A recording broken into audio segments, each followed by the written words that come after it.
பேச்சுவார்த்தை ஆரம்பிச்சு முடிய போது அப்ப மழை வந்துடும். மழை பெய்யும். மழை வரும் அரிசியை சாப்பிட்டுட்டாங்களோ அப்படின்லாம் சொல்லுவாங்க இல்லையா? மழை பெய்யும் காலகட்டத்தில் வரன் வர வாய்ப்பு உண்டு.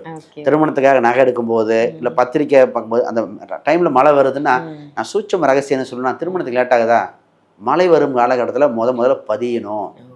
அப்ப தோஷம் ஏதோ ஒன்று தெரிஞ்சு தெரியாம முன்னோர்கள் செய்து இருக்கலாம், ஆனா இவங்களுக்கு தெரியாது. சார் முன்னோர் செஞ்சு நாங்க ஏங்க சார் அனுபவிக்கிறோம், அது விளக்குறதுக்கு வழி இருக்கு. கர்ம வினையே அப்படித்தானே ஆக்சுவலா இருக்கு.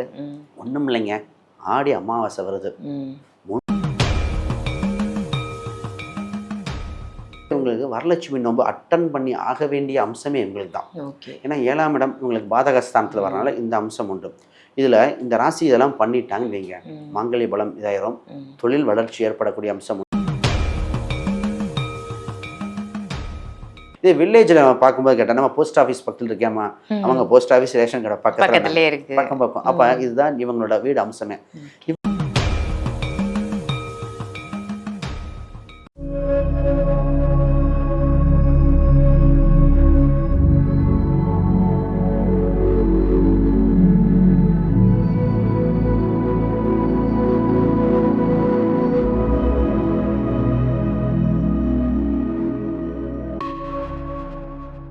ஆன்மீக பரிகார நேயர்கள் அனைவருக்கும் அன்பான வணக்கங்கள். இன்னைக்கு நம்ம யாரை சந்திக்க வந்திருக்கோம் அப்படின்னு பாத்தீங்கன்னா, அஸ்ட்ராலஜர், நியூமராலஜர், சோழி பிரசன்னம் பார்க்கக்கூடிய, அதுவும் நம்ம தமிழ்நாட்டுல சோழி பிரசன்னம் அப்படின்றது ரொம்ப ரொம்ப குறைவு. சோழி பிரசன்னத்தின் மூலம் உங்களுக்கு ஜாதகமே இல்லைன்னாலும் நீங்க அழகா உங்களுடைய ஜாதகம் என்ன, உங்க லைஃப் எப்படி அமைய போகுது அப்படின்றத இவர் மூலமா நீங்க தெரிஞ்சுக்கலாம். அதே மாதிரி வாஸ்து நிபுணர் வேற யாருமே இல்லைங்க, நம்மளுடைய ஆன்மீக பரிகாரத்துல தொடர்ந்து நிறைய பதிவுகள் கொடுத்துட்டு இருக்கிற ஸ்ரீ சுபம் விஜயகுமார் சாரை தான் சந்திக்க வந்திருக்கோம். வணக்கம் சார். வணக்கம் மேடம், எப்படி இருக்கீங்க? நல்லா இருக்கீங்களா? நல்லா இருக்கேன் சார். உங்களுடைய பதிவுகள்லாம் மக்கள் ரொம்ப விரும்பி பாக்குறாங்க, ரொம்ப ஹாப்பியா இருக்கு. நிறைய நல்ல பதிவுகள் நீங்க கொடுக்குறீங்க. நிறைய क्वेश्चन வேற கேட்டிருக்காங்க, அதை இன்க்ளூட் பண்ணிடுவோம். கண்டிப்பா இன்க்ளூட் பண்ணணும் சார். ஏன்னா நிறைய கமெண்ட்ஸ்ல நமக்கு क्वेश्चनும் வருது, அவங்களுடைய டவுட்ஸையும் கேட்டு தெரிஞ்சுக்கிறாங்க. இன்னைக்கு வந்து ரொம்ப எக்ஸ்க்ளூசிவா நம்ம என்ன பார்க்க போறோம் அப்படின்னா, பெண்களுக்கான பதிவு அப்படின்னு இதை சொல்லலாம். அதாவது ஒவ்வொரு ராசி பெண்களுக்குமே அவங்களுடைய பிறப்பு பலன் எப்படி இருக்கும், ஒவ்வொரு பெண்ணினுடைய இந்த ராசிப்படி அவங்க குணாதிசயம் எப்படி இருக்கும், இது ஆண்களும் தெரிஞ்சுக்கலாம். ஏன்னா நிறைய ஆண்கள் வந்து அவங்க சகோதரியா இருக்கலாம், அம்மாவா இருக்கலாம், மனைவியா இருக்கலாம், வருகின்ற மனைவி எப்படி இருப்பாங்க, இந்த ராசியா ஓ இப்படிதான் இருப்பாங்கன்னு ஒரு மைண்ட் செட் அவங்களுக்கு கிரியேட் ஆகும் இல்லையா? ஸோ அவங்களுடைய குணாதிசயம் எப்படி இருக்கும், அவங்களுடைய பிறப்பு பலன் அப்படின்னா எப்படி இருக்கும், எந்த தெய்வத்தை வந்து அந்த பெண்கள் வந்து ஸ்பெசிபிக்கா வணங்கணும், ஏன்னா பிளஸ் மைனஸ் ரெண்டும் இருக்கும் இல்லையா? ஸோ எந்த தெய்வத்தை வணங்கணும், இதை பத்தி ஒரு இன்ட்ரோ மாதிரி முதல்ல சொல்லிடுங்க சார். அப்புறம் ஒவ்வொரு ராசியா நம்ம தனித்தனியா பார்க்கலாம். நிச்சயமாக. பொதுவாக ஜாதகத்தில் ஆண் ஜாதகம் என்ற அமைப்பு வேறு, பெண் ஜாதக அமைப்பு என்பது வேறாக இருக்கு. 12 கட்டங்கள் ஒரா இருக்கும். இப்போ மேசராசி இந்த மாதிரி ஒவ்வொரு ராசி இருக்கும்போது அவங்களோட எண்ணங்கள் பலாபலன்கள் ஒவ்வொன்றும் மாற்றி சொல்ல வேண்டிய சூழ்நிலை உண்டு. வேற மாதிரி சொல்லிக்கிறேன் மேடம். ஃபர்ஸ்ட் இப்போ ஒவ்வொரு ஜாதகத்திற்கும் ஆண் ஜாதக பார்க்குற முறைகள் வேறு, பெண் ஜாதகரை பார்க்குற முறைகளே வேறு. இப்போ குருவை மையமாக வச்சு நாங்கள் பார்க்க ஆரம்பிப்போம். இது ஆண்களுக்கு. பெண்களுக்கு சுக்கிரனை மையமாக வச்சு பார்க்கக்கூடியது. அப்போ சுக்கிரனா பெண்கள், பெண்கள் கடாச்சங்கள். அப்போ இந்த இடத்துல நம்ம முக்கியமாக ஒரு ஜாதகம் பார்க்கும்பொழுது, ஒரு பெண்ணுக்கு பார்க்கும்போது அவங்களுக்கு ஃபர்ஸ்ட் சேஃப்டி எப்படி இருக்கு, வருகின்ற கணவன்கள், மாங்கல்ய பலம் எப்படி இருக்கு, குழந்தை பாக்கியங்கள், அப்போ அவங்களுக்கு உண்டான கைனகாலஜி சம்பந்தப்பட்ட விஷயங்கள்லாம் ரொம்ப இம்பார்ட்டன்ஸ் கொடுத்து பார்க்க வேண்டிய சூழ்நிலை இருக்கு. இப்போ ஒரு பெண் ஜாதகத்தில் தெளிவாக தெரிஞ்சுக்கிட்டாங்கன்னா அவங்களுக்கு வாழ்க்கையில் வருகின்ற கணவர் எப்படி இருக்கும், குழந்தை பாக்கியங்கள் எப்போ கிடைக்கும், எந்த வயசுல நமக்கு தொழில் வேலைகள் அமையும், இது மட்டும் இல்லாம நமக்கு திருமணத்துக்கு முன் யோகமா, திருமணத்துக்கு பின்னா, சொத்து வாங்கினதுக்கு அப்புறம் ஒரு சில டெவலப் ஆவாங்க. அப்போ அந்த அவங்களோட சூட்சம ரகசியங்கள் தெரிஞ்சு கொண்டாங்கன்னா ஃபர்ஸ்ட் அதை பண்ணுவாங்க. நிறைய பேர் சொன்னாங்க திருமணத்துக்கு அப்புறம் நல்லா கவர்மெண்ட் ஜாப் கிடைச்ச பெண்கள் நிறைய பேர் இருக்காங்க. அப்போ அந்த மாதிரிலாம் நம்ம சொல்லுவோம். ஒரு 2வது குழந்தை பிறந்ததுக்கு பின் யோகமா இருக்கும். அப்போ இந்த சூட்சமங்கள் தெரியாம நிறைய பேர் வேலை கிடைச்ச பரம் கல்யாணம், வேலை கிடைச்ச பரம் வாழ்க்கையை மீன் பண்ணி நிறைய மிஸ்டேக் ஆகுது. அப்போ அந்த காலத்திலே பயிற்சி அப்படிங்கிற அந்த அம்சத்துக்கு பெண்களுக்கு ரொம்ப ரொம்ப முக்கியம். ஒவ்வொரு ராசிக்கும் ஒரு தெய்வம் இருக்குங்க, இவங்களை காத்து ரட்சிக்க ஒரு பெண் தெய்வம் இருக்கு. இதை கெட்டியா பிடிச்சா சக்சஸ் என்னைக்குமே நிலைத்து இருக்கும். அந்த தெய்வம் என்னன்னு ரிவீல் பண்ணிடுவோம். சூப்பர் சார், கண்டிப்பா ஒவ்வொரு ராசிக்கும் ரிவீல் பண்ணணும். ஸோ மிஸ் பண்ணாம பாருங்க, முழு பதிவையும் பாருங்க. இப்போ யாராவது ஜென்ஸ் இந்த பதிவை பாக்குறீங்கன்னா உங்க வீட்டுல இருக்கக்கூடிய சகோதரிக்கு, மனைவிக்கு, உங்க மகளுக்கு இதை கண்டிப்பா ஷேர் பண்ணுங்க. ஒவ்வொரு ராசியா நம்ம இப்ப பார்த்துடலாம். ரொம்ப அழகா பெண்களுக்கான பதிவா கொடுத்துட்டு இருக்கீங்க சார். இன்னைக்கு நம்ம பார்க்க போறது வந்து மிதுன ராசி. திறமை நிறைய இருக்குப்பா, எனக்கு மிதுன ராசிக்கே ஒரு திறமை இருக்கும். ஸோ அங்கீகாரம் இல்லை, என்னோட திறமைக்கேற்ற அங்கீகாரம் இல்லை, உழைக்கிறேன், கஷ்டப்படுறேன், அதற்கான அந்த ரெகக்னைசேஷன் அப்படின்றது கிடைக்கவே மாட்டேங்குதுன்னு வருத்தப்படக்கூடிய பெண்கள் வந்து ஏராளம் அப்படின்னு சொல்லலாம். அவங்க ஒரு தெய்வத்தை பிடிச்சுக்கணும் அப்படின்னா அது எந்த தெய்வமா இருக்கும்? அவங்களுடைய குணாதிசயங்கள்லாம் எப்படி சார் இருக்கும்? நிச்சயமாக வாழ்வில் திறமை படைத்த பெண்களில் மிதுன ராசி பெண்களுக்கு ஒரு ஸ்டெப் மேலேன்னு சொல்லுவோம். ஏன்னா மிதுனம்ங்கிறது கம்யூனிகேஷன், இணைத்து செல்லுதல்ல. இந்த ராசிக்கு தான் ஒரு மிக சூட்சம விஷயம் என்ன இருக்குன்னா, தந்தை வழி குடும்பங்களும் அது கட்டின வீடு புகுந்த வீடு ரெண்டும் இணைக்கிற சூட்சம ரகசியம் இந்த ராசிக்கு தான் தெரியும்.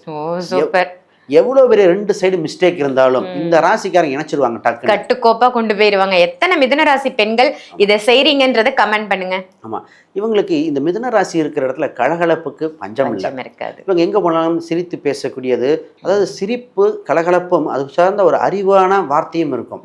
இவங்களுக்கு இன்ட்யூஷன் பவர் ஜாஸ்திங்க. இவங்க சொல்ற செயல்படி மற்றவங்க நடந்தா அப்படியே 100% இருக்கும். ஆனா இவங்க தான் குழப்பிக்குவாங்க. இவங்களுக்கு மட்டும் கன்ஃபியூஷன் பண்ணிக்குவாங்க.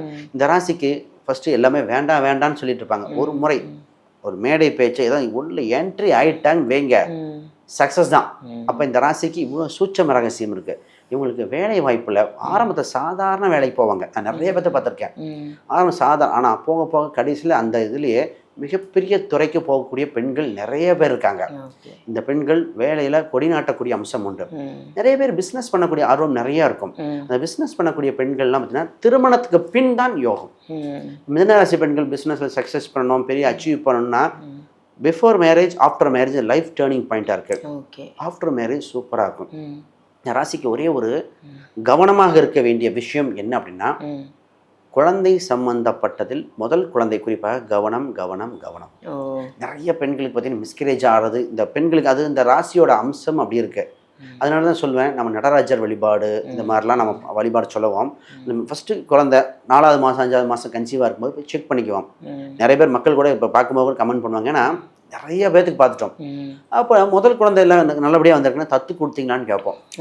ஏன்னா இந்த ராசியோட அம்சம் அப்படி இருக்கு. ஆனால் இவங்களுக்கு நல்ல விஷயம் என்னன்னா, திருமணம் எப்போ பேச்சுவார்த்தை ஆரம்பிச்சு முடிய போதும் அப்போ மழை வந்துடும், மழை பெய்யும், மழை வரும், சாப்பிட்டுட்டாங்களோ அப்படின்லாம் சொல்லுவாங்க இல்லையா. மழை பெய்யும் காலகட்டத்தில் வரன் வர வாய்ப்பு உண்டு. திருமணத்துக்காக நகை எடுக்கும் போது இல்லை பத்திரிக்கை பார்க்கும்போது அந்த டைம்ல மழை வருதுன்னா, நான் சூட்சம ரகசியம்னு சொல்லணும்னா திருமணத்துக்கு லேட் ஆகுதா, மழை வரும் காலகட்டத்தில் முதல்ல பதியணும். அப்போ நகை எடுக்கிறது அந்த மாதிரி விஷயங்கள்லாம், புடவை எடுக்கிறது, இதெல்லாம் பண்ண சொல்லுவேன். அப்போ அதோட இன்னும் அந்த கால தத்துவமே உங்களுக்கு அப்படித்தான் இயற்கையாக நடந்துடும். இப்போ இந்த ஆடி மாதம் இந்த ஆகஸ்ட் மாதம்லாம் ஒரு சிறப்பு அம்சம் என்ன வந்திருக்குன்னா, இந்த ராசியை நீ கேட்டீங்க எல்லாமே முயற்சி பண்ணி தடங்கள் ஏற்படுதுன்னா ஏதோ ஒரு தோஷம் ஏதோ ஒன்று தெரிஞ்சு தெரியாமல் முன்னோர்கள் செய்திருக்கலாம். ஆனால் இவங்களுக்கு தெரியாது. சார் முன்னோர்கள் செஞ்சு நாங்கள் ஏன் சார் அனுபவிக்கிறோம், அது விளக்கிறதுக்கு வழி இருக்கு. கர்ம வினையே அப்படித்தானே இருக்கு. ஒன்றும் இல்லைங்க, ஆடி அமாவாசை வருது, முன்னோர்கள் நினச்சி ஒரு படையல் போட்டு வேண்டுதல் பண்ணி கணவன் வழியாக்கலாம், அப்புறம் உங்கள் வீட்டு குடும்பம் எல்லா ஃபோட்டோவும் வச்சு மனதார வேண்டி அவங்ககிட்ட ஒரு ஆசீர்வாதம் வாங்கிக்காங்க. நல்வினை கர்மா வந்து சேரும், தீவினை விலகும். இது சூப்பராக இருக்கும். அதுக்கப்புறம் ஆடி வெள்ளி, இப்போ லட்சுமி கடாட்சம் அதிகரிக்க, மாங்கல்ய பலம் அதிகரிக்க வரலட்சுமி நோன்பு இருக்கு. இதெல்லாம் வரிசையாக வருது இந்த மாதம் ஃபுல்லுமே இவங்களுக்கு. அப்போ இவங்க ஆடி வெள்ளி ஆடி செவ்வாய்க்கிழமை கூட ஏதோ ஒன்று கோயிலுக்கு போய்க்கலாம். இது சிறப்பாக பார்த்தீங்கன்னா இதில் இவங்க முக்கியமாக இவங்களுக்கு வரலட்சுமி நோன்பு அட்டன் பண்ணி ஆக வேண்டிய அம்சமே இவங்களுக்கு தான். ஏன்னா 7ஆம் இடம் இவங்களுக்கு பாதகஸ்தானத்தில் வரனால இந்த அம்சம் உண்டு. இதில் இந்த ராசி இதெல்லாம் பண்ணிட்டாங்கன்னு வைங்க, மாங்கல்ய பலம் இதாயிரும், தொழில் வளர்ச்சி ஏற்படக்கூடிய அம்சம் உண்டு. இந்த ராசிக்கு எப்பவுமே வீடு இடம் சொத்து அமைஞ்சதுக்கப்புறம் வாழ்க்கையில் இருக்கும். இவங்களுக்கு எப்பவுமே அது ஒரு இன்ட்ரெஸ்ட் இருக்கும், எனக்கு வீடு வேணும் சொத்து வேணும்னு. இந்த ராசிக்கு பெட் அனிமல்ஸ் கொஞ்சம் பிடிக்கும். இந்த ராசியோட குணாதிசயத்தில் இவங்க இருக்கிற வீட்டை தாங்க இந்த பூனை வந்து குட்டி போடுறது, குருவி கூடு கட்டுறது, அணில் வீட்டுக்கு வர்றது எல்லாம் இந்த ராசியோட தத்துவம். அப்போ இந்த பெண்கள் எங்கே இருக்காங்களோ, நான் நிறைய பேர் கேட்பேன், ஆமாம் சார் எங்கள் வீட்டில் தான் வந்திருக்கு. இவங்க வீடு எப்படி வாங்கணும்னா ஒரு கார்னர் சைட், வீட்டு அந்த ஏதோ கார்னர் சைட்டாக இருக்கணும், இல்லை ஒரு சந்துக்குள்ளே போய் என்ட்ரி ஆகி வாங்குற மாதிரி. அப்போ அந்த ஏரியாவில் அந்த கார்னர் ஒட்டி இருக்கிற வீடுகள் அனைத்தும் இவங்களுக்கு சக்ஸஸ் ஆகும். கார்னர் சைட்டு பிடிச்சிட்டாங்க, இல்லை ஸ்கூல் பக்கத்தில் பிடிச்சிட்டோம், ஒரு வாட்டர் டேங்க் பக்கத்தில் பிடிச்சிட்டாங்கன்னா சூப்பராக ஜெயிச்சிருவாங்க. இதுதான் இவங்களுக்கு கொண்டானது. இதே வில்லேஜில் நம்ம பார்க்கும்போது கேட்டால் நம்ம போஸ்ட் ஆஃபீஸ் பக்கத்தில் இருக்கேம்மா, அவங்க போஸ்ட் ஆஃபீஸ் ரேஷன் கடை பக்கம். அப்போ இதுதான் இவங்களோட வீடு அம்சமே. இவங்களுக்குன்னு ஒரு அம்பாள் இருக்காங்க. இந்த மிதுனராசி மிதுனராசிக்கு, பெண்கள், மிதுனராசி பெண்களுக்கு பெண்களுக்கான. குறிப்பாக காத்து ரட்சிக்க, ம், தன் எண்ணிய எண்ணத்தை நிறைவேற்ற ம், எப்போதும் உறுதுணையாக இருக்கிற ஒரு தெய்வம் இருக்கு. அவங்க பார்த்தீங்கன்னா சிதம்பரம் கோயில் இருக்கிற ம். சிவகாமி அம்பாள். ஓகே. அப்போ நிறைய பேர் அந்த காலத்தில் சிவகாமின்னு பேர் வச்சு பார்த்துருப்பீங்க. ஆமா ஆமா, அப்ப சிவகாமி நிறைய பேர் நிறைய பேர் இருக்கு. இப்போ ரீசெண்டாக அதை வைக்கிறோம். ஆனால் அந்த தெய்வம் பார்த்தீங்கன்னா இவங்களை காத்து ரட்சிக்கணும்னு சொல்லுவாங்க.